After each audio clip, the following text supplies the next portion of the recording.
Grand Ballroom Telangham, Jakarta. Malam itu berkilauan seolah seluruh bintang di langit SCBD telah dipindahkan ke langit-langit ruangan. Lampu gantung kristal memantulkan cahaya pada gaun-gaun sutra, perhiasan berlian, dan gelas-gelas champagne yang berdenting halus. Udara dingin dari pendingin ruangan bercampur dengan aroma parfum mahal yang menyesakan, aroma uang dan ambisi. Nadira Prameswari melangkah masuk melalui pintu samping, menghindari karpet merah utama yang dikerumuni wartawan hiburan dan bisnis. Di usianya yang ke-27, Nadira memiliki kecantikan yang tenang. Wajahnya minim riasan, rambut hitamnya digelung sederhana, dan ia mengenakan gaun navy polos berpotongan klasik. Sangat kontras dengan tema pesta malam itu, Golden Era of Prameswari Group. Ia datang bukan untuk pamer, melainkan memenuhi undangan ibunya yang setengah memaksa. Datanglah, Nadira. Jangan membuat kami malu karena ketidakhadiranmu lagi, begitu pesan singkat ibunya tadi pagi. Dari sudut ruangan yang agak gelap, Nadira mengamati panggung utama. Di sana, di bawah sorotan lampu yang paling terang, berdiri kakaknya, Miranda Prameswari. Miranda tampak seperti dewi malam itu. Gaun emas bertahtakan payet membalut tubuhnya, memamerkan lekuk yang selama ini menjadi standar kecantikan di majalah-majalah gaya hidup. Di sebelahnya berdiri Tegar Mahendra, kekasih Miranda yang juga digadang-gadang sebagai calon CEO masa depan Prameswari Group. Mereka tertawa, melambaikan tangan, dan terlihat sempurna. Ayah dan ibu mereka berdiri di sisi lain, wajah mereka berseri-seri penuh kebanggaan yang tak pernah sekalipun mereka tujukan pada Nadira. Mbak Nadira. Nadira menoleh. Seorang pelayan muda dengan nampan berisi minuman menatapnya ragu. Maaf, saya kira tamu nyasar. Anda tidak bergabung ke depan. Nadira tersenyum tipis, senyum yang tidak mencapai matanya. Sebentar lagi. Terima kasih. Ia merogoh tas tangannya, memastikan ponsel khususnya ada di sana. Layar ponsel itu menyala sekilas, menampilkan notifikasi email dari VB Capital. Sebuah laporan audit final. Nadira menghela napas panjang.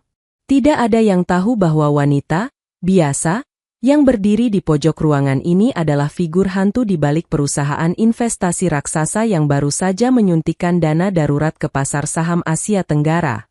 Dengan langkah berat, Nadira memutuskan untuk mendekat.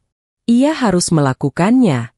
Sekadar menyapa, menunjukkan wajah, lalu pulang ke apartemennya yang tenang. Kerumunan membelah saat melihat siapa yang datang, namun tatapan mereka bukan kekaguman, melainkan rasa kasihan yang merendahkan. Bisik-bisik mulai terdengar. Itu adiknya, kan? Yang kerjanya tidak jelas itu. Kasihannya, beda jauh sama Miranda. Nadira menulikan telinga. Ia sudah kenyang dengan narasi itu sejak berusia 10 tahun. Ia terus berjalan hingga sampai di lingkaran VIP. Miranda sedang tertawa keras menanggapi lelucon seorang sosialita ketika matanya menangkap sosok Nadira. Tawa itu seketika lenyap, digantikan tatapan dingin yang tajam. Selamat malam, Mbak. Sapa Nadira sopan. Suaranya tenang meski jantungnya berdegup kencang. Ia beralih menatap Tegar dan mengulurkan tangan kanannya sebagai gestur formalitas. Halo, Tegar. Selamat atas peluncuran proyek barunya. Suasana hening seketika. Kamera-kamera wartawan yang berada di ring 2 mendadak fokus ke arah mereka. Nadira menunggu sambutan tangan itu. Namun, yang terjadi selanjutnya membekukan darah Nadira. Miranda maju selangkah, dan dengan gerakan cepat yang disengaja, ia menepis tangan Nadira yang terulur. Bunyi tepisan itu, kulit bertemu kulit, terdengar cukup keras di tengah jeda musik orkestra. Tangan Nadira terlempar ke sisi tubuhnya. Jangan sok akrab di depan kamera, Nadira, desis Miranda, cukup keras untuk didengar orang-orang di lingkaran terdekat, namun dengan senyum palsu yang tetap terpasang untuk lensa kamera. Tanganmu kotor. Kau baru turun dari ojek atau taksi umum? Jangan sentuh jas Armani Tegar. Tegar hanya terkekeh pelan, menarik kerah jasnya seolah jijik, lalu merangkul pinggang Miranda semakin erat. Sudahlah, sayang.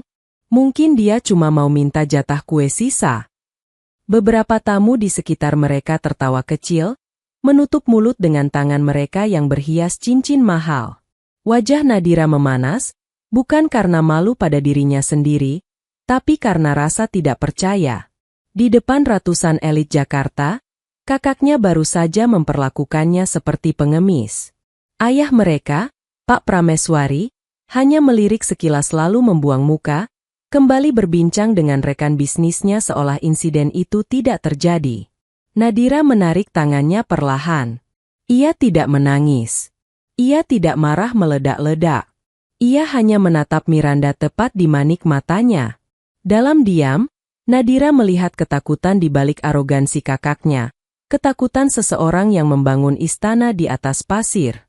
Baiklah, ucap Nadira pelan, nyaris berbisik. Nikmati pestamu, Mbak. Ia berbalik perlahan.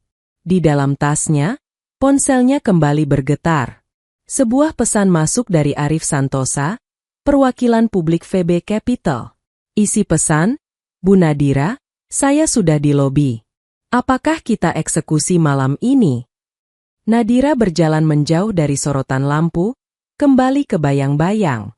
Jemarinya mengetik balasan singkat sambil berjalan keluar dari lingkaran setan itu. Tunggu isyarat saya. Nadira tidak langsung meninggalkan ruangan. Ia mundur ke area foyer, berdiri di dekat pilar marmer besar yang tertutup bayangan rangkaian bunga lili setinggi 2 meter. Dari posisi ini, ia menjadi pengamat yang tak terlihat. Posisi yang selama ini selalu diberikan keluarganya, namun kini menjadi senjata terkuatnya. Pesta terus berjalan seolah insiden penepisan tangan tadi tidak pernah terjadi.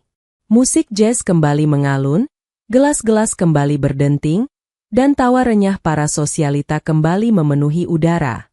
Namun, mata terlatih Nadira menangkap retakan-retakan halus yang luput dari pandangan tamu biasa. Ia melihat gestur tubuh Miranda yang kaku. Senyum kakaknya itu tidak bertahan lebih dari 3 detik setelah blitz kamera padam. Di sela-sela menyapa tamu, Miranda terus-menerus memijat pelipisnya dan berbisik gelisah pada Tegar. Di dekat meja prasmanan VIP, insiden kecil terjadi. Seorang pramusaji muda yang membawa nampan canape tersandung sedikit karena tersenggol tamu yang lewat, menyebabkan satu tetes saus tartar jatuh mengenai ujung sepatu hak tinggi Miranda. Reaksi Miranda jauh dari kata anggun. "Kamu buta?" sentak Miranda. Suaranya tajam meski ia berusaha menahannya agar tidak terdengar ke seluruh ruangan. Ia menatap pramusaji itu dengan jijik, seolah sedang melihat kotoran. "Sepatu ini harganya 50 juta. Gaji kamu setahun bahkan tidak cukup untuk mengganti solnya saja." Pramusaji itu memucat, tangannya gemetar hebat. Maaf, Ibu Miranda. Saya akan bersihkan." "Jangan sentuh." Miranda menepis tangan pramusaji itu, gerakan yang sama persis dengan yang ia lakukan pada Nadira tadi. "Panggil manajermu. Aku mau kamu dipecat malam ini juga. Kamu merusak pemandangan di acaraku." Nadira mengepalkan tangan di samping tubuhnya. Hatinya perih melihat arogansi itu. Ia tahu betul, sepatu itu dibeli menggunakan kartu kredit perusahaan, tagihan yang laporannya baru saja Nadira baca di dalam audit forensik VB Capital kemarin sore. Tegar datang mendekat, bukan untuk menenangkan Miranda, melainkan untuk menariknya menjauh dengan wajah tegang. Nadira menajamkan pendengarannya saat mereka melintas tak jauh dari tempat persembunyiannya. "Pelankan suaramu, Mir," desis Tegar, matanya liar memindai ruangan. "Kita tidak bisa membuat keributan.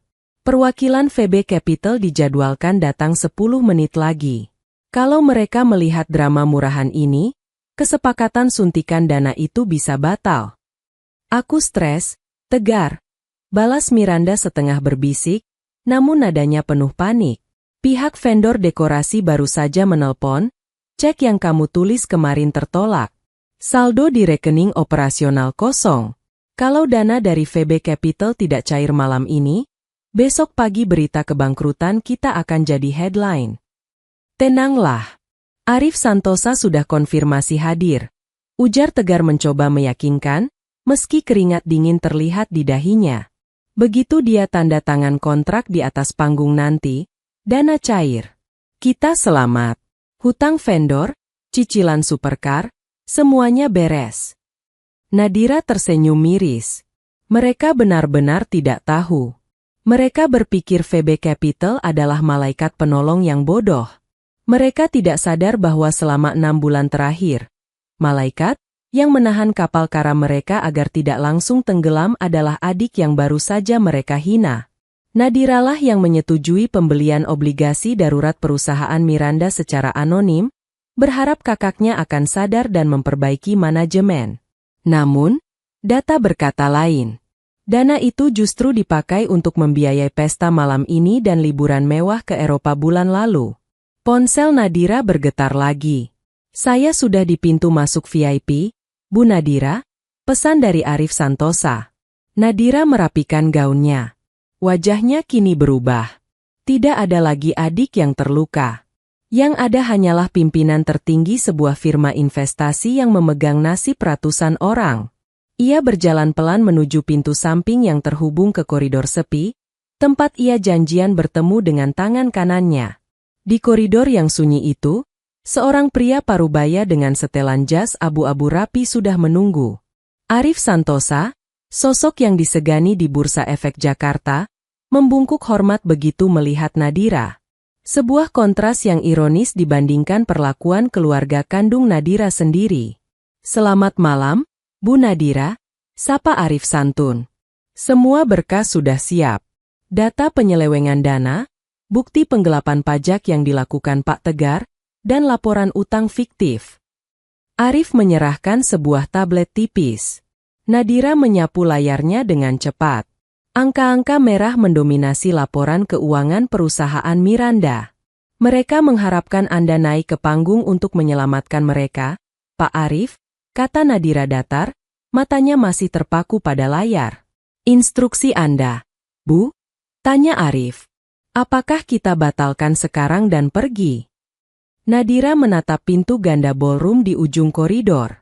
Dari balik pintu itu, terdengar suara MC yang menggelegar, memuji-muji kesuksesan Miranda Prameswari sebagai ikon pengusaha muda tahun ini. Kebohongan itu dirayakan dengan tepuk tangan meriah. Tidak, jawab Nadira dingin. Ia menutup layar tablet itu dengan bunyi klik yang tegas. Mereka menginginkan pertunjukan, Pak Arif. Kita berikan mereka pertunjukan, tapi bukan penandatanganan kontrak. Nadira menatap Arif tajam. Kita naik ke panggung. Batalkan kontraknya secara terbuka. Bacakan pelanggaran etikanya. Selesaikan malam ini juga. Arif mengangguk tegas, memahami bobot perintah itu. Baik, Bu. Saya akan masuk lewat pintu utama. Ibu akan masuk dari mana? Saya akan masuk dari tempat saya seharusnya berada, ujar Nadira sambil melangkah kembali menuju keramaian. Dari bayang-bayang, tepat sebelum lampu sorot menyala. Suasana di dalam Grand Ballroom semakin riuh. MC acara, seorang presenter televisi terkenal, baru saja meminta hadirin untuk tenang karena acara puncak akan segera dimulai. Lampu-lampu utama diredupkan, menyisakan satu sorotan lampu, spotlight, terang yang mengarah ke tengah panggung. Hadirin sekalian, suara MC menggema, kini saat yang kita nantikan. Penandatanganan kerjasama strategis antara Prameswari Group dan Mitra Investasi Internasional, VB Capital, yang akan membawa perusahaan ini ke tingkat global. Mari kita sambut CEO Prameswari Group, Ibu Miranda Prameswari, dan Direktur Operasional, Bapak Tegar Mahendra. Tepuk tangan membahana. Miranda naik ke panggung dengan dagu terangkat tinggi, menggandeng Tegar yang tersenyum lebar seolah ia sudah menggenggam dunia. Mereka berdiri di tengah panggung, melambai pada para tamu. Di belakang mereka, layar LED raksasa menampilkan logo perusahaan yang berputar megah. Dan untuk meresmikan momen bersejarah ini, lanjut MC, kami mengundang perwakilan dari VB Capital, Bapak Arif Santosa, untuk naik ke panggung. Pintu utama terbuka. Arif Santosa melangkah masuk dengan wibawa yang tenang. Ia berjalan membelah kerumunan tamu yang berbisik kagum. Wajah Miranda berbinar. Ia sudah membayangkan cek miliaran rupiah itu cair malam ini. Namun, ada yang janggal. Arif tidak membawa map seremonial berbalut beludru yang biasa digunakan untuk penandatanganan kontrak. Ia hanya membawa sebuah tablet tipis di tangannya. Tidak ada senyum ramah di wajahnya, hanya ekspresi datar seorang eksekutor. Arif naik ke panggung, menyalami Miranda dan Tegar dengan sekilas, tanpa kehangatan. Ia kemudian berdiri di podium, mengambil alih mikrofon. Selamat malam. Suara Arif berat dan tegas, seketika membungkam bisik-bisik di ruangan. Di sudut gelap dekat meja sound system, Nadira berdiri mematung. Matanya lurus menatap panggung. Jantungnya berdetak seirama dengan detik jam yang terus berjalan. Ini dia. Malam ini seharusnya menjadi perayaan. Mulai Arif, matanya menyapu seluruh ruangan sebelum berhenti pada Miranda yang mulai terlihat bingung. Namun, VB Capital memegang teguh prinsip integritas dan transparansi. Sebagai lembaga investasi, kepercayaan adalah mata uang kami yang paling berharga. Hening. Senyum di wajah Tegar mulai luntur. Ia melirik Miranda, memberi kode tanya lewat matanya. Kami telah melakukan due diligence dan audit menyeluruh terhadap Prameswari Group selama 3 bulan terakhir. Lanjut Arif. Suaranya mulai meninggi sedikit. Dan dengan sangat menyesal, saya harus mengumumkan bahwa VB Capital membatalkan seluruh rencana investasi dan kerjasama dengan Prameswari Group, efektif malam ini. Keheningan di ruangan itu pecah menjadi keriuhan. Orang-orang ternganga. Gelas terjatuh. Kilat kamera wartawan yang tadinya sopan kini berubah menjadi badai cahaya yang agresif. Apa maksud Anda? Teriak Miranda, melupakan mic-nya yang masih menyala. Suaranya yang melengking terdengar jelas ke seluruh penjuru ruangan. Ini tidak ada dalam skenario. Kita sudah sepakat? Arif tidak goyah. Ia menatap lurus ke arah Miranda, lalu beralih ke layar LED di belakangnya. Dengan satu ketukan di tabletnya yang terhubung ke sistem, logo megah Prameswari Group di layar raksasa itu lenyap. Digantikan oleh deretan data.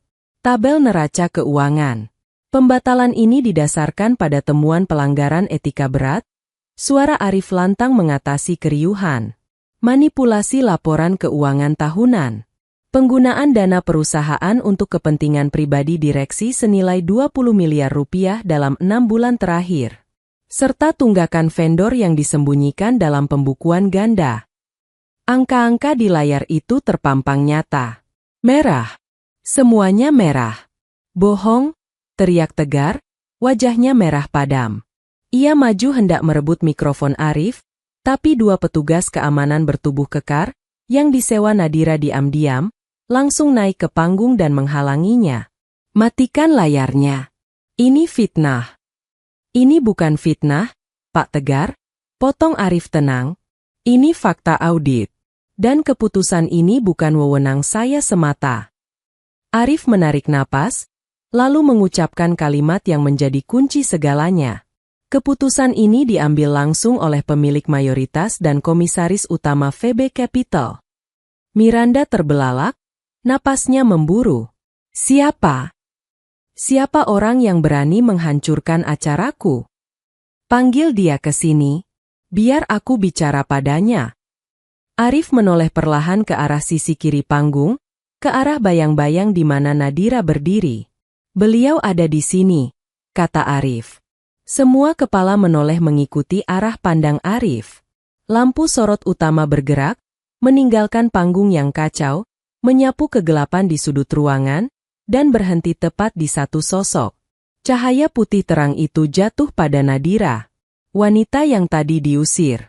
Wanita yang tangannya ditepis. Wanita yang dianggap noda dalam kesempurnaan keluarga. Nadira berdiri tegak di bawah sorotan lampu. Tidak menunduk. Tidak takut. Wajahnya tenang, memancarkan aura dingin yang asing bagi keluarganya. "Silakan, Ibu Nadira Prameswari," ucap Arif lewat pengeras suara. Seketika, waktu seolah berhenti bagi keluarga Prameswari. Ayah Nadira menjatuhkan gelas wine-nya. Ibunya menutup mulut dengan tangan gemetar. Dan di atas panggung, Miranda mundur selangkah seolah ditampar hantu. Lututnya lemas. "Nadira?" bisik Miranda, suaranya terdengar lewat mic yang masih menyala, penuh ketidakpercayaan dan horor. "Kau?" Nadira mulai melangkah. Bukan ke arah pintu keluar, tapi menuju panggung. Langkahnya mantap, gaun navinya yang sederhana kini terlihat seperti baju zirah. Kerumunan tamu yang tadi meremehkannya kini membelah jalan dengan cepat, memberi ruang dengan tatapan takut dan hormat. Ratu yang sebenarnya telah menampakkan diri. Dan pengadilan baru saja dimulai. Nadira menaiki anak tangga panggung dengan ritme yang tenang, kontras dengan kekacauan yang terjadi di atas sana. Setiap langkahnya terasa seperti dentum lonceng kematian bagi karir Miranda. Sesampainya di atas, ia berdiri tepat di samping Arif Santosa, menghadap ke arah kakaknya dan Tegar yang kini tampak seperti pesakitan di bawah lampu sorot. "Nadira, apa-apaan ini?" Suara Miranda bergetar, matanya liar mencari celah untuk membela diri. "Ini lelucon, kan? Kamu menyuap orang-orang ini untuk mempermalukanku." Nadira mengambil mikrofon dari tangan Arif. Suaranya terdengar jernih, tanpa getaran amarah, namun penuh otoritas. "Ini bukan tentang mempermalukanmu, Mbak. Ini tentang kenyataan yang selama ini kamu tutupi dengan payet dan lampu kristal." Nadira melirik ke arah layar LED yang masih menampilkan bukti-bukti penggelapan dana. VB Capital tidak pernah memberikan investasi kepada perusahaan yang dipimpin oleh orang-orang yang kehilangan kompas moral. Kamu menggunakan dana talangan yang kusetujui bulan lalu untuk membeli tas limited edition di Paris, sementara gaji staf gudangmu belum dibayar 2 bulan. Apakah itu yang kamu sebut kebanggaan keluarga? Tegar mencoba maju, wajahnya beralih dari merah pada menjadi pucat pasi. "Nadira, dengar, kita bisa bicarakan ini secara kekeluargaan. Kenapa harus di depan umum? Kita satu darah." Nadira menatap Tegar dengan tatapan yang membuat pria itu terdiam. "Satu darah? Saat aku mengulurkan tangan tadi, kamu menertawakanku seolah aku adalah sampah di sepatu mahalnya. Di mana rasa kekeluargaan itu saat kamu memalsukan tanda tangan ayah untuk mencairkan obligasi?" Suasana ballroom mencekam. Para investor yang tadi mengerumuni Miranda kini mulai berbisik-bisik dan perlahan menjauh dari panggung. Mereka adalah hiu bisnis. Begitu mereka mencium aroma kegagalan dan skandal, mereka akan segera pergi mencari mangsa lain. Ayah Nadira, Pak Prameswari, akhirnya memecah kerumunan dan mendekat ke kaki panggung. Wajahnya yang biasanya angkuh kini tampak menua 10 tahun dalam sekejap. "Nadira, berhenti. Jangan hancurkan nama besar keluarga kita di sini. Turunlah." "Nama besar yang mana, yah?" tanya Nadira pelan, suaranya kini hanya terdengar oleh mereka yang ada di panggung. "Nama besar yang dibangun dari keringat orang lain yang tidak pernah kita hargai? Aku sudah mencoba menyelamatkan kalian berkali-kali secara diam-diam melalui VB Capital. Aku memberikan kesempatan bagi Miranda untuk memperbaiki manajemennya. Tapi apa yang dia lakukan? Dia justru semakin rakus." Miranda tiba-tiba tertawa histeris, tawa yang terdengar pecah. "Kamu iri, kan? Kamu melakukan semua ini karena kamu selalu jadi yang nomor 2. Kamu ingin merebut posisiku." "Aku tidak pernah menginginkan posisimu, Mbak," jawab Nadira dengan nada iba. "Karena posisi yang kamu tempati itu hanyalah panggung sandiwara. Aku memiliki VB Capital bukan untuk bersaing denganmu, tapi karena aku ingin membangun sesuatu yang nyata. Sesuatu yang jujur." Nadira beralih pada para tamu dan wartawan. Acara malam ini resmi berakhir. VB Capital menarik diri sepenuhnya dari seluruh lini bisnis Prameswari Group. Laporan audit ini akan diserahkan kepada pihak berwenang besok pagi untuk ditindaklanjuti. Mendengar kata pihak berwenang, Miranda jatuh terduduk di lantai panggung. Gaun emasnya yang megah kini tampak kusut dan kusam. Tegar hanya bisa terpaku, menyadari bahwa bukan hanya hartanya yang hilang, tapi juga masa depannya di dunia finansial. Nadira mengembalikan mikrofon kepada Arif. Ia tidak menunggu tangisan ibunya atau amarah ayahnya. Ia telah menyelesaikan tugasnya sebagai pemegang saham, dan yang lebih penting, sebagai seorang adik yang selama ini terabaikan.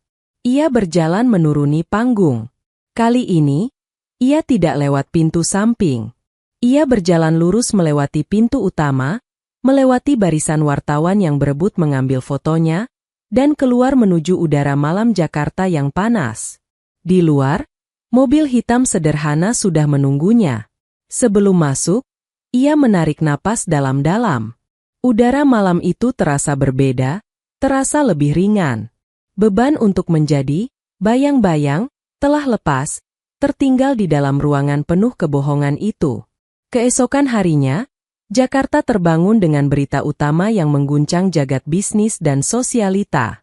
Foto Nadira yang berdiri tenang di bawah sorotan lampu, kontras dengan Miranda yang terduduk lesu di panggung, menghiasi halaman depan surat kabar dan portal berita daring. Judulnya seragam, skandal Prameswari, ratu yang terguling dan sosok hantu VB Capital. Di kediaman utama keluarga Prameswari di kawasan Menteng, suasana terasa seperti rumah duka. Tidak ada lagi aroma sarapan mewah atau suara tawa. Yang terdengar hanyalah suara bentakan Pak Prameswari yang menggema di ruang kerja. "Bagaimana bisa kau sebodoh itu, Miranda?" teriak ayahnya, melemparkan koran ke meja kaca hingga menimbulkan bunyi dentang keras. 20 miliar? Kau pikir uang itu jatuh dari langit? Miranda duduk meringkuk di sofa, matanya sembab dan riasannya yang belum sempat dibersihkan dengan sempurna membuatnya tampak berantakan. "Aku hanya ingin menjaga citra keluarga. Yah, kita butuh gaya hidup itu agar orang-orang percaya kita masih di puncak." "Citra?" Pak Prameswari tertawa pahit. "Sekarang citra kita adalah pencuri dan penipu. Investor mencabut dana mereka pagi ini. Saham perusahaan anjlok ke titik terendah. Dan kau, Tegar." Ayahnya menoleh ke arah Tegar yang berdiri di sudut ruangan dengan wajah pucat. "Beraninya kau memalsukan tanda tanganku." Tegar tidak berkutik. Saya pikir kita bisa menutupinya begitu dana dari VB Capital cair, Pak." Tepat saat itu, pintu depan terbuka. Nadira melangkah masuk dengan tenang. Ia tidak datang untuk pamer kemenangan, melainkan untuk mengambil sisa barang-barangnya yang masih tertinggal di kamar lama. Kehadirannya seketika mengalihkan semua amarah. Ibunya, Bu Prameswari, langsung berdiri dan menghampirinya dengan raut wajah yang sulit diartikan, antara malu, marah, dan memohon. "Nadira, kau puas sekarang?" tanya ibunya dengan suara bergetar. "Kau menghancurkan kakakmu sendiri di depan semua orang. Di mana hati nuranimu? Dia itu darah dagingmu." Nadira berhenti melangkah, menatap ibunya dengan tatapan yang membuat wanita itu terdiam. "Hati nuraniku ada pada para karyawan yang tidak bisa membayar kontrakan karena gajinya tertahan, Bu. Hati nuraniku ada pada etika bisnis yang selama ini ayah ajarkan padaku, tapi ayah lupakan demi memanjakan Miranda." Nadira beralih menatap ayahnya. "Aku tidak menghancurkan Miranda. Dia menghancurkan dirinya sendiri sejak lama. Aku hanya menyalakan lampu agar kalian bisa melihat kerusakan yang dia buat." "Kau punya uang sebanyak itu, Nadira?" ucap ayahnya, suaranya kini melunak, penuh manipulasi. "VB Capital bisa menyelamatkan kita. Tarik laporan audit itu. Katakan pada pers bahwa itu hanya kesalahpahaman. Kita bisa perbaiki ini sebagai keluarga." Nadira tersenyum miris. Ia sudah menduga ini. Di saat kehancuran sekalipun, yang mereka pikirkan hanyalah bagaimana menggunakan dirinya sebagai alat penyelamat. Keluarga? Tanya Nadira pelan. Keluarga yang mana? Yang membiarkanku makan di dapur saat ada tamu penting? Atau keluarga yang tidak pernah datang ke wisudaku karena harus menemani Miranda berbelanja di Singapura? Aku sudah memberikan kesempatan itu lewat VB Capital selama berbulan-bulan. Yah, tapi kalian menggunakannya untuk menipu lebih banyak orang. Ia berjalan menuju tangga. Aku hanya datang untuk mengambil pasporku dan beberapa dokumen. Setelah ini, aku tidak akan kembali. Kau tidak bisa pergi begitu saja, teriak Miranda dari sofa, berdiri dengan sisa-sisa kemarahannya. Kau berutang pada keluarga ini. Tanpa nama Prameswari, kau bukan siapa-siapa. Nadira berhenti di anak tangga pertama. Ia menoleh perlahan. Justru karena nama Prameswari, aku belajar bagaimana caranya berdiri sendiri tanpa harus bergantung pada kebohongan, ujar Nadira tegas. Mulai hari ini, aku melepaskan nama itu di belakang namaku untuk urusan publik. Silakan simpan nama itu, Mbak. Lagi pula, itu satu-satunya hal yang tersisa darimu. Nadira terus naik ke atas, meninggalkan ruang tamu yang kembali meledak dalam tangisan dan pertengkaran. Di dalam kamarnya yang sunyi, ia melihat foto masa kecil mereka. Ia mengambil paspornya, menutup pintu kamar itu untuk terakhir kalinya, dan melangkah menuju masa depan yang ia bangun dengan tangannya sendiri, tanpa bayang-bayang siapapun. 3 hari setelah malam di Telangham, apa yang ditakutkan keluarga Prameswari menjadi kenyataan yang jauh lebih brutal. Kehancuran mereka bukan lagi sekadar gosip di meja makan kaum elit, melainkan menjadi konsumsi hukum publik. Nadira duduk di kantornya yang terletak di lantai 42 sebuah gedung perkantoran di kawasan Sudirman. Ruangan itu didominasi oleh kaca besar, memberikan pemandangan Jakarta yang sibuk, namun di dalam sini, suasana sangat tenang dan teratur, sangat berbeda dengan kekacauan yang ditinggalkannya. Arif Santosa masuk membawa map hitam. Laporan sudah masuk ke otoritas jasa keuangan dan kepolisian, Bu. Tegar Mahendra sudah dipanggil untuk pemeriksaan pertama pagi ini terkait dugaan pemalsuan dokumen. Nadira mengangguk perlahan. Lalu bagaimana dengan Miranda? Dia mengurung diri. Namun, para kreditur mulai mendatangi rumah Menteng. Karena perusahaan mereka bukan perusahaan publik yang terbatas kewajibannya dalam beberapa struktur utang tertentu, aset pribadi mereka mulai terancam, jelas Arif. Belum sempat Nadira menjawab, ponsel pribadinya bergetar. Sebuah nama muncul di layar, Tegar. Nadira mengabaikannya. Namun, detik berikutnya, ponselnya kembali berdering. Kali ini dari nomor ibunya. Dengan helaan napas berat, Nadira mengangkatnya. Nadira, tolong. Suara ibunya terdengar parau, pecah oleh tangis. Polisi ada di sini. Mereka mencari Tegar, tapi Tegar kabur. Ayahmu kena serangan jantung ringan dan sekarang di rumah sakit. Miranda, dia seperti orang gila. Dia mencoba menjual semua perhiasannya tapi tidak ada yang mau beli karena semuanya sedang diawasi sebagai barang bukti. Hati Nadira berdenyut perih. Bagaimanapun, mereka adalah orang-orang yang mengenalkannya pada dunia. Namun, ia teringat pada laporan audit. Ribuan orang kehilangan uang pensiun mereka karena investasi bodong yang dikelola Tegar dan Miranda. Aku tidak bisa menghentikan proses hukum, Bu, ucap Nadira, suaranya tetap stabil meski tangannya bergetar. Itu di luar wewenangku sekarang. Kebenaran sudah keluar. Kau kejam, Nadira, kau anak durhaka, teriak ibunya sebelum memutus sambungan telepon. Nadira meletakkan ponselnya di meja dengan posisi terbalik. Ia menoleh ke arah jendela. Ia teringat masa kecilnya, saat ia selalu memberikan mainan terbaiknya untuk Miranda hanya agar kakaknya itu berhenti menangis dan mau bermain bersamanya. Ia selalu mengalah, berpikir bahwa cinta keluarga bisa dibeli dengan pengorbanan. Namun kini ia sadar, pengampunan tanpa keadilan hanyalah pembiaran. Bu Nadira, Arif memanggil pelan, ada tamu di bawah. Dia tidak punya janji, tapi dia bersikeras. Namanya, Ibu Miranda. Nadira terdiam sejenak. Bawa dia ke ruang pertemuan kecil. Jangan biarkan dia masuk ke area kerja staf. 10 menit kemudian, Nadira melangkah masuk ke ruang pertemuan. Di sana, Miranda duduk dengan kacamata hitam besar yang menutupi matanya yang sembab. Gaun desainernya digantikan oleh kemeja polos yang kusut. Tidak ada lagi sapaan kasar. "Berapa?" tanya Miranda tanpa basa-basi begitu melihat Nadira. "Berapa apa, Mbak? Berapa yang kamu mau untuk menutup mulut para saksi? Aku tahu kamu punya akses ke mereka melalui VB Capital. Sebutkan angkanya. Aku akan berikan sisa aset yang kupunya," ucap Miranda dengan nada mendesak, seolah ia masih punya kekuatan tawar. Nadira duduk di hadapan kakaknya. "Ini bukan soal uang, Mbak.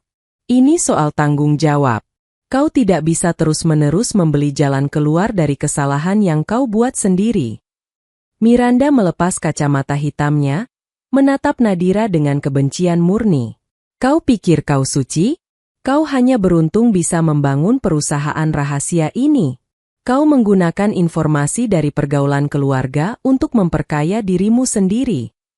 Aku membangun VB Capital dari nol saat aku kuliah di luar negeri, tanpa 1 rupiah pun dari ayah," potong Nadira dingin. "Saat kau sibuk berpesta di London, aku bekerja paruh waktu di firma investasi hanya untuk belajar sistemnya. Aku tidak beruntung, Mbak. Aku bekerja keras karena aku tahu, di keluarga kita, aku tidak punya tempat bersandar." Miranda terdiam, wajahnya mengeras. "Pulanglah, Mbak," lanjut Nadira. "Sewa pengacara yang jujur, jangan yang hanya pandai menjilat. Hadapi prosesnya. Itu satu-satunya cara agar kau bisa punya masa depan." "Aku tidak akan pernah memaafkanmu," desis Miranda sebelum berdiri dan menyambar tasnya. "Aku tidak meminta maafmu," jawab Nadira pelan saat Miranda berjalan menuju pintu. "Aku hanya ingin kau sadar bahwa dunia tidak berputar di sekitarmu saja." Setelah Miranda pergi, ruangan itu terasa hampa. Nadira tahu, badai ini baru saja dimulai. Tapi untuk pertama kalinya dalam 27 tahun, ia tidak lagi merasa takut akan kilat dan petirnya. Ia adalah kapten bagi kapalnya sendiri. Prediksi Nadira tentang aset yang terancam menjadi kenyataan pahit lebih cepat dari yang dibayangkan. Seminggu setelah pertemuan terakhir mereka, rumah mewah di Menteng yang menjadi simbol kejayaan keluarga Prameswari selama 3 dekade resmi dipasangi garis sita oleh pihak berwenang. Pagi itu, Nadira memantau dari kejauhan melalui laporan tim lapangan. Ia melihat foto-foto di grup pesan singkat internal, truk-truk besar mengangkut furnitur jati, lukisan koleksi ayah, hingga mobil-mobil mewah yang selama ini menjadi kebanggaan Miranda. Keluarganya kini terpaksa pindah ke sebuah rumah kontrakan jauh di pinggiran Jakarta, sebuah kenyataan yang bagi Miranda lebih buruk daripada hukuman penjara. Namun, kejutan sesungguhnya datang dari Tegar. Di saat keluarga Prameswari tenggelam, Tegar Mahendra memilih menyelamatkan diri sendiri. Pria itu menyerahkan diri ke kepolisian, namun dengan satu syarat, ia menjadi justice kolaborator. Ia menyerahkan seluruh dokumen yang menyudutkan Miranda dan Pak Prameswari, mengklaim bahwa dirinya hanyalah pelaksana yang ditekan oleh ambisi keluarga tersebut. Nadira membaca berita itu di tabletnya saat sedang menyeruput kopi di balkon apartemennya. Ada rasa pahit yang menjalar. Bukan karena ia membela keluarganya, tapi karena ia melihat betapa rapuhnya loyalitas yang dibangun di atas uang. Tegar memberikan kesaksian bahwa Mirandalah yang memerintahkan penggunaan dana vendor untuk menutupi gaya hidup pribadinya. Lapor Arif melalui telepon. Dia juga menyerahkan bukti bahwa Pak Prameswari mengetahui pembukuan ganda tersebut. "Lalu bagaimana dengan Tegar sendiri?" tanya Nadira. "Dia tetap akan diproses karena pemalsuan tanda tangan, tapi hukumannya mungkin akan jauh lebih ringan. Dia mengkhianati Miranda sepenuhnya, Bu." Sore harinya, Nadira menerima kunjungan yang tak terduga di kantornya. Bukan Miranda, melainkan Pak Prameswari. Ayahnya datang dengan kursi roda, didorong oleh seorang perawat. Wajahnya yang dulu keras dan berwibawa kini tampak layu, kulitnya pucat, dan napasnya pendek-pendek. Nadira segera menghampiri dan berlutut di samping kursi roda ayahnya. "Ayah, kenapa tidak di rumah sakit saja?" Tangan ayahnya yang gemetar meraih jemari Nadira. Untuk pertama kalinya, tidak ada nada memerintah dalam suaranya. Hanya ada kelelahan yang luar biasa. "Nadira," bisik ayahnya. "Tegar, dia menghancurkan kita. Dia memberikan semua data itu pada polisi. Miranda akan segera dijemput." Nadira terdiam. Ia tahu hal ini akan terjadi. Itu karena perbuatan mereka sendiri. Yah, Tegar hanya mempercepat prosesnya. "Tolong kakakmu," pinta ayahnya dengan mata berkaca-kaca. "Ayah tahu kau punya pengaruh. VB Capital punya pengacara terbaik. Selamatkan Miranda dari penjara. Biarkan ayah yang menanggung semuanya, tapi jangan dia." Nadira menatap mata ayahnya dalam-dalam. Di saat kehancuran total seperti ini, ayahnya masih saja meminta Nadira untuk menjadi tumbal bagi kesalahan Miranda. Masih saja menempatkan kepentingan Miranda di atas kebenaran. "Ayah?" Suara Nadira bergetar namun tetap tegas. "Jika aku menyelamatkannya sekarang, dia tidak akan pernah belajar. Dia akan terus merasa bahwa dia bisa melakukan apa saja karena ada orang lain yang membereskan kekacauannya. Itu bukan cinta, yah, itu racun." Nadira melepaskan tangan ayahnya perlahan. "Aku sudah menyiapkan dana pendidikan untuk adik-adik sepupu dan tanggungan biaya pengobatan ayah secara pribadi. Aku akan memastikan ayah dan ibu tidak akan kelaparan. Tapi untuk Miranda dan Tegar mereka harus melewati pintu yang mereka buka sendiri." Ayahnya memejamkan mata, air mata jatuh di pipinya yang keriput.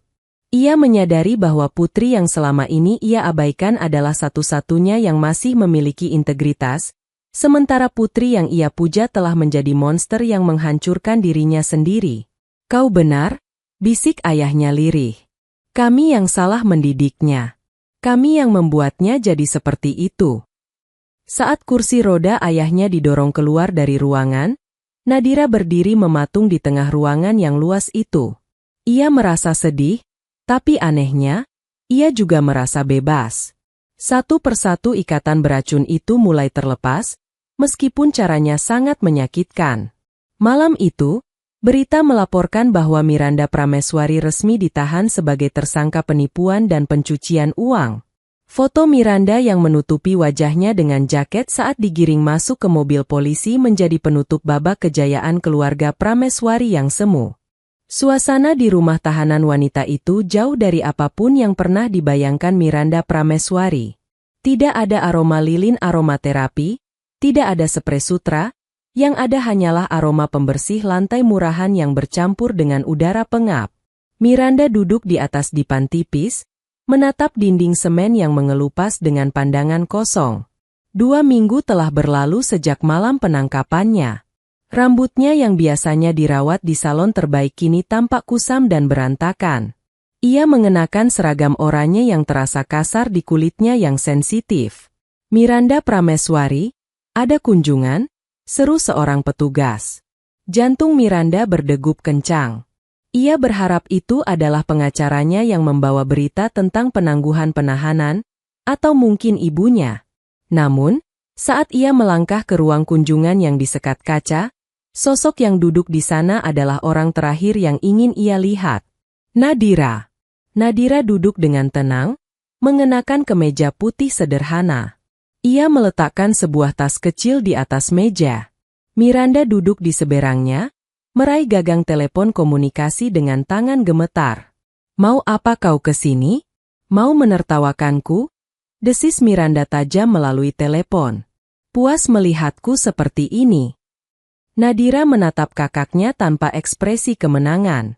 "Aku membawakan barang-barang kebutuhanmu. Sabun, pakaian dalam yang layak, dan beberapa buku. Petugas sudah memeriksanya." Miranda tertawa pahit, suaranya pecah di balik kaca. "Buku? Kau pikir aku bisa membaca di tempat seperti ini? Aku butuh pengacara, Nadira. Aku butuh kau menarik semua laporan audit itu. Tegar mengkhianatiku, dia melimpahkan semua kesalahan padaku. Tegar melakukan itu karena kau memang memberikan celah. Bak, jawab Nadira pelan. Dia punya bukti pesan singkat dan rekaman suaramu yang meminta dia memalsukan laporan untuk menipu investor baru. Aku tidak bisa menarik fakta. Fakta bukan sesuatu yang bisa ditarik kembali seperti janji palsu. Miranda memukul kaca dengan telapak tangannya. Ini semua gara-gara kau. Kalau kau tidak muncul di pesta itu, kalau kau tidak sok jadi pahlawan keuangan, aku masih punya waktu untuk memutar uang itu dan mengembalikannya. Uang itu tidak akan pernah kembali, Mbak. Kau menggunakannya untuk hal-hal yang tidak menghasilkan. Kau membeli persepsi orang, bukan nilai bisnis. Nadira menarik napas panjang. Aku kesini juga untuk memberitahumu satu hal. Aku telah mengakuisisi sisa aset Prameswari Group yang disita bank. Mata Miranda membelalak. Kau merampok perusahaan keluarga kita sendiri. Aku menyelamatkannya, koreksi Nadira tegas. Jika aku tidak membelinya, aset itu akan dilelang dengan harga sampah ke kompetitor yang ingin menghancurkan nama ayah sepenuhnya. Aku akan merestrukturisasi perusahaan itu. Aku akan membayar semua hutang vendor dan menggaji staf yang kau telantarkan. Tapi namamu tidak akan ada lagi di sana. Nama Prameswari Group akan dihapus dan diganti menjadi Nara Investama. Miranda terdiam, wajahnya memucat. Identitas yang ia banggakan, kerajaan yang ia klaim sebagai miliknya, kini benar-benar telah berpindah tangan ke adik yang selalu ia injak. Kau kejam, Nadira, bisik Miranda lirih. Mungkin, balas Nadira tenang. Tapi setidaknya aku jujur. Aku akan tetap membiayai pengacara untuk memastikannya kau mendapatkan proses hukum yang adil. Tapi jangan harap aku akan menyuap siapapun untuk membebaskanmu. Nadira berdiri, memberi tanda pada petugas bahwa kunjungannya telah selesai. Sebelum ia pergi, ia menatap Miranda untuk terakhir kalinya. Gunakan waktumu di sini untuk berpikir, Mbak. Bukan tentang apa yang hilang darimu, tapi tentang siapa dirimu sebenarnya tanpa semua kemewahan itu. Jika kau bisa menemukan jawaban itu, mungkin kau masih punya kesempatan saat keluar nanti. Nadira berjalan keluar dari gedung penjara, meninggalkan Miranda yang terisak sendirian di balik kaca. Di luar, langit Jakarta sedang mendung, bersiap untuk menurunkan hujan. Nadira membuka payungnya, melangkah mantap menuju mobilnya. Satu beban besar telah ia letakkan, dan kini ia harus fokus membangun kembali puing-puing yang tersisa. Proses transisi dari Prameswari Group menjadi Nara Investama tidak semudah membalikkan telapak tangan. Nadira menghabiskan minggu-minggu berikutnya di kantor barunya, bekas ruang kerja ayahnya yang kini telah ia renovasi total. Karpet tebal yang menyesakan dan dekorasi emas yang berlebihan disingkirkan, diganti dengan gaya minimalis, jendela-jendela besar yang bersih, dan tanaman hijau yang memberikan oksigen pada ruangan yang dulunya penuh rahasia itu. Nadira tidak hanya mengganti nama perusahaan, ia mengubah jiwanya. Bu Nadira, perwakilan dari Serikat Pekerja Vendor sudah tiba, lapor sekretaris barunya, seorang wanita muda berbakat yang ia rekrut karena kompetensinya, bukan karena koneksi keluarga. Nadira mengangguk. Bawa mereka masuk. Di ruang rapat, 10 orang pria dan wanita dengan gurat kelelahan di wajah mereka duduk dengan kaku. Mereka adalah pemilik bisnis skala menengah, penyedia catering, percetakan, dan dekorasi, yang tagihannya tidak dibayar oleh Miranda selama berbulan-bulan. Saya tahu apa yang kalian alami, bukan Nadira tanpa basa-basi. Ia membagikan sebuah map kepada masing-masing orang. Di dalam sana adalah jadwal pelunasan hutang.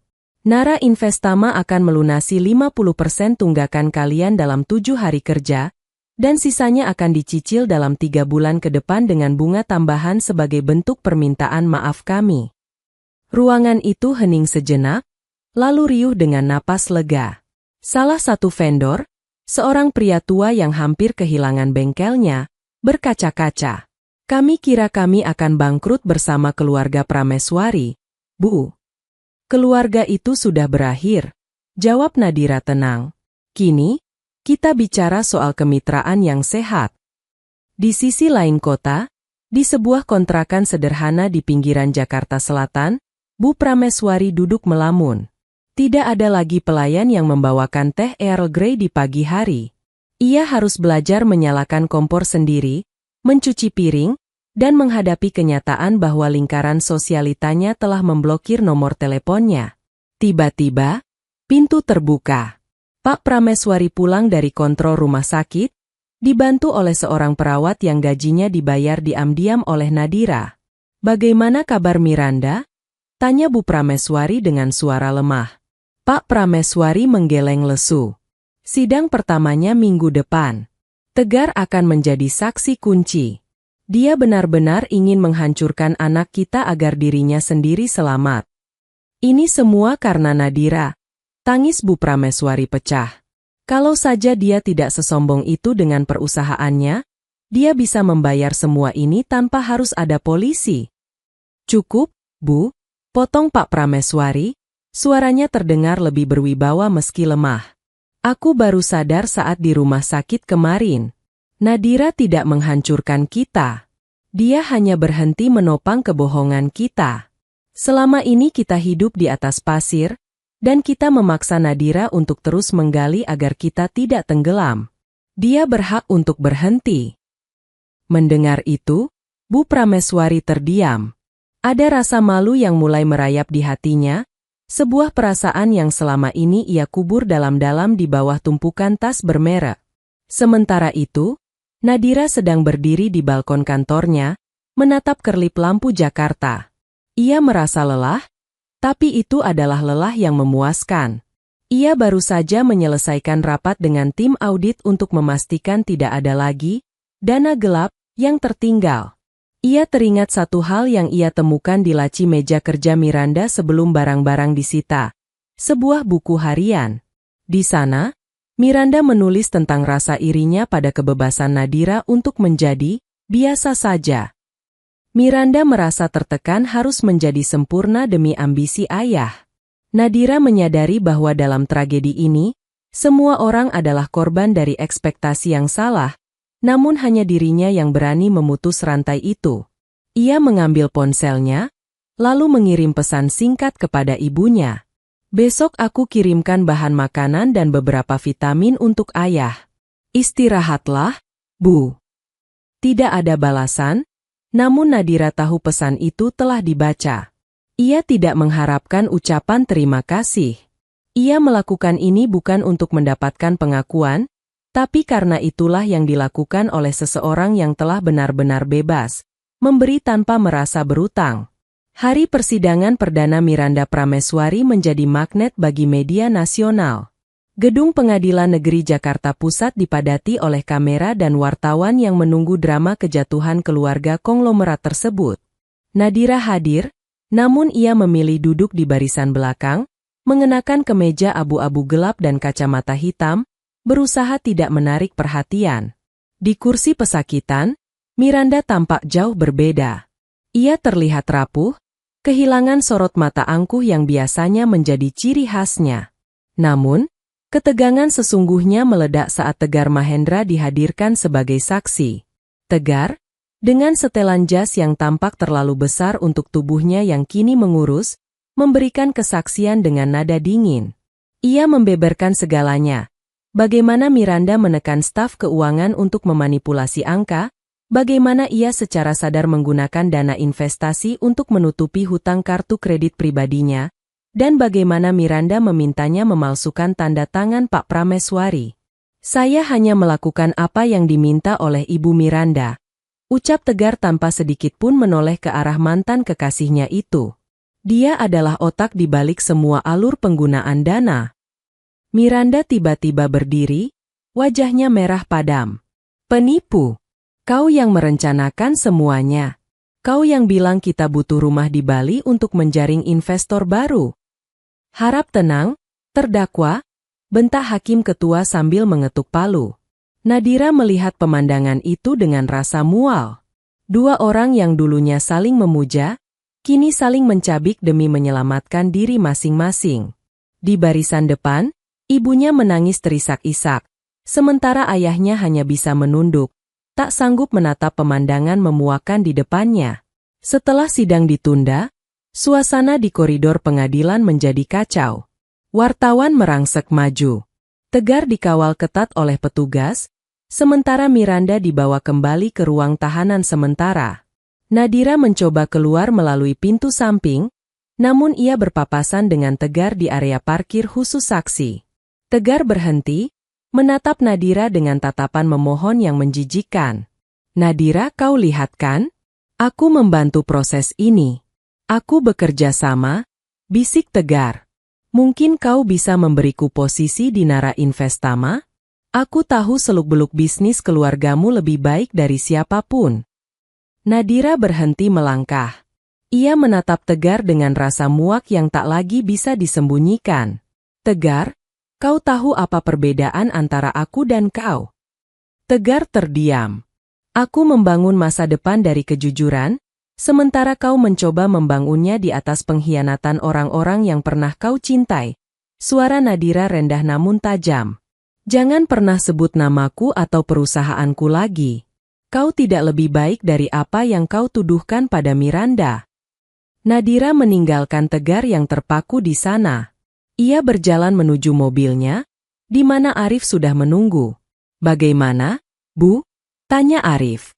"Semuanya sudah terbuka, Arif. Tidak ada lagi rahasia," jawab Nadira sambil menyandarkan kepalanya di jok mobil. "Tinggal menunggu vonis. Tapi bagiku, persidangan ini sudah selesai sejak lama." Di dalam mobil yang melaju membelah kemacetan Jakarta, Nadira membuka sebuah amplop yang ia terima dari tim legalnya. Itu adalah surat resmi pengalihan nama belakangnya. Mulai hari ini, secara administratif, ia bukan lagi Nadira Prameswari. Ia telah mendaftarkan nama barunya, Nadira Arunika. Arunika berarti cahaya matahari terbit. Sebuah simbol bahwa kegelapan di bawah nama Prameswari telah berakhir, dan ia siap menyambut fajar barunya sendiri. Vonis akhirnya dijatuhkan. Miranda Prameswari divonis 5 tahun penjara, sementara Tegar Mahendra mendapatkan hukuman 3 tahun karena statusnya sebagai saksi pelaku yang bekerja sama. Bagi publik, ini adalah akhir dari sebuah skandal besar. Namun bagi Nadira, ini adalah garis awal yang sesungguhnya. 1 bulan setelah vonis, Nadira mengunjungi rumah kontrakan orang tuanya. Ia tidak datang dengan mobil mewah yang mencolok, melainkan sebuah kendaraan operasional kantor yang sederhana. Di tangannya, ia membawa sebuah map coklat besar. Rumah itu kecil namun rapi.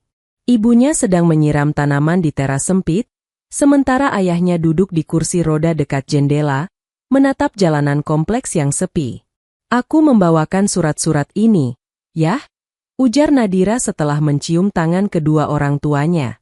Suasana canggung masih terasa, namun tidak lagi setegang dulu. Pak Prameswari membuka map itu. Matanya yang mulai kabur membaca baris demi baris dokumen di dalamnya. Itu adalah akta pendanaan abadi, endowment fund, atas nama kedua orang tuanya. "Ini apa, Nadira?" tanya ayahnya lirih. "Aku sudah mengatur agar kalian menerima tunjangan bulanan yang cukup untuk hidup nyaman, pengobatan ayah, dan biaya operasional rumah ini. Dana ini dikelola secara profesional oleh pihak ketiga, jadi tidak akan terpengaruh oleh kondisi perusahaan manapun," jelas Nadira. Ibunya mulai terisak. "Kenapa kau masih melakukan ini, Nadira? Setelah semua kata-kata kasar ibu, setelah kami mengabaikanmu." Nadira menggenggam tangan ibunya yang kini terasa kasar. "Karena aku adalah anak kalian. Tapi, ada satu hal lagi." Nadira mengeluarkan dokumen kedua. Sebuah surat pernyataan pengunduran diri dan pelepasan hak waris. "Aku sudah melunasi semua hutang keluarga yang tersisa. Aku juga sudah memberikan kompensasi kepada semua pihak yang dirugikan oleh Miranda dan Tegar. Tugasku sebagai anggota keluarga Prameswari sudah selesai, kata Nadira dengan suara yang jernih. Mulai hari ini, aku akan fokus sepenuhnya pada Nara Investama dan hidupku sendiri. Aku akan tetap mengunjungi kalian sebagai anak, tapi aku tidak akan lagi terlibat dalam drama atau urusan bisnis keluarga. Pak Prameswari menatap putrinya dengan rasa bangga yang bercampur penyesalan mendalam. Kau sudah menjadi wanita yang lebih hebat dari apa yang pernah ayah impikan, Nadira. Maafkan ayah karena terlambat menyadarinya. Nadira tersenyum tipis. Pengampunan itu tidak menghapus masa lalu, tapi memberikan ruang untuk masa depan. Sebelum pulang, Nadira menyempatkan diri singgah ke sebuah panti asuhan di pinggiran kota yang selama ini ia santuni secara anonim. Di sana, ia melihat anak-anak berlarian tanpa beban. Tidak ada yang mengenalinya sebagai pemilik VB Capital atau adik Miranda Prameswari. Di sana, ia hanyalah Mbak Nadira yang suka membawakan buku cerita. Ia duduk di bangku taman panti asuhan, mematikan ponselnya, dan hanya mendengarkan suara angin yang menerpa pepohonan. Selama bertahun-tahun, ia hidup dalam ketegangan, menjadi mata-mata di rumah sendiri, membangun kerajaan rahasia, dan menanggung kebencian. Kini, semua itu telah menjadi sejarah. Ia merogoh tasnya dan mengeluarkan kartu nama barunya. Sederhana, elegan, dan hanya bertuliskan, Nadira Arunika Chief Executive Officer, Nara Investama. Tidak ada embel-embel nama besar yang harus dijaga.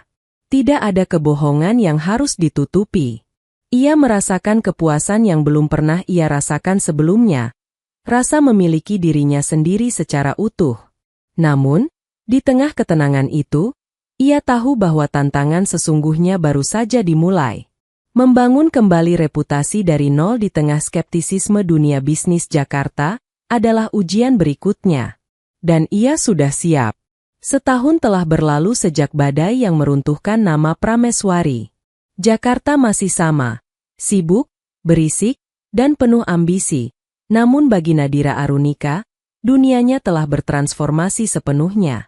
Pagi itu, Nadira berdiri di podium sebuah seminar kepemimpinan bisnis yang prestisius.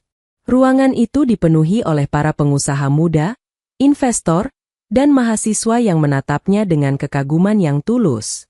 Bukan lagi karena skandal keluarganya, melainkan karena keberhasilan Nara Investama yang baru saja meraih penghargaan sebagai perusahaan investasi paling transparan dan beretika tahun ini. Nadira tidak mengenakan perhiasan mencolok. Ia tampil anggun dengan setelan blazer berwarna bumi. Rambutnya dibiarkan tergerai bebas, mencerminkan jiwanya yang kini tak lagi terkekang. Integritas bukan tentang melakukan hal yang benar saat semua orang melihat, ucap Nadira di akhir pidatonya. Integritas adalah tentang melakukan hal yang benar saat itu terasa sangat menyakitkan, bahkan saat itu berarti kita harus berdiri sendirian di kegelapan. Kemenangan sejati bukan tentang berapa banyak harta yang kita kumpulkan, tapi tentang seberapa tenang kita bisa tidur di malam hari tanpa membawa beban kebohongan. Tepuk tangan berdiri membahana memenuhi aula. Nadira turun dari panggung dengan senyum yang akhirnya mencapai matanya, senyum yang tulus dan merdeka. Sore harinya, ia mengunjungi penjara untuk menemui Miranda. Ini adalah kunjungan rutinnya setiap 3 bulan sekali. Miranda tampak jauh lebih tenang sekarang. Ia bekerja di perpustakaan penjara dan mulai belajar menjahit. Tidak ada lagi pembicaraan tentang dendam atau harta. Mereka mulai berbicara tentang hal-hal kecil, tentang kesehatan ayah atau buku yang baru mereka baca. Miranda mungkin kehilangan kebebasannya, tapi di dalam sana, ia perlahan mulai menemukan kembali kemanusiaannya yang sempat hilang ditelan keserakahan.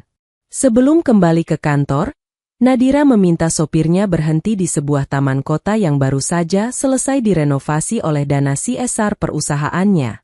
Ia turun dari mobil dan berjalan kaki sendirian, menyatu dengan warga kota yang sedang bersantai.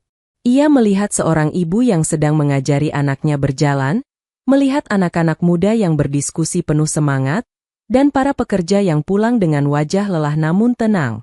Di tengah keramaian itu, Nadira merasa sangat hidup.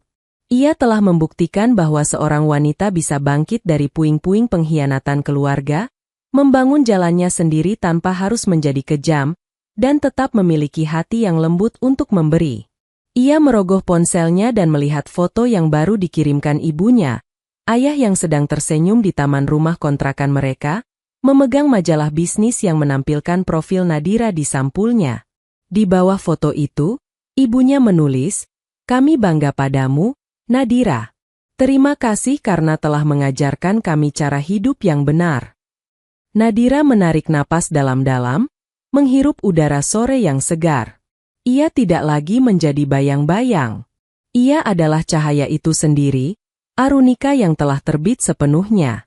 Masa lalunya mungkin penuh dengan luka dan pengkhianatan, namun masa depannya adalah lembaran putih yang ia tulis dengan tinta integritas. Ia melangkah maju dengan kepala tegak, meninggalkan sisa-sisa kemewahan semu di belakangnya, menuju kehidupan yang sehat, bermakna, dan berharga. Nadira Arunika telah menang. Bukan karena ia telah mengalahkan keluarganya, tetapi karena ia berhasil memenangkan dirinya sendiri. Tamat. Tamat. Tamat. Tamat.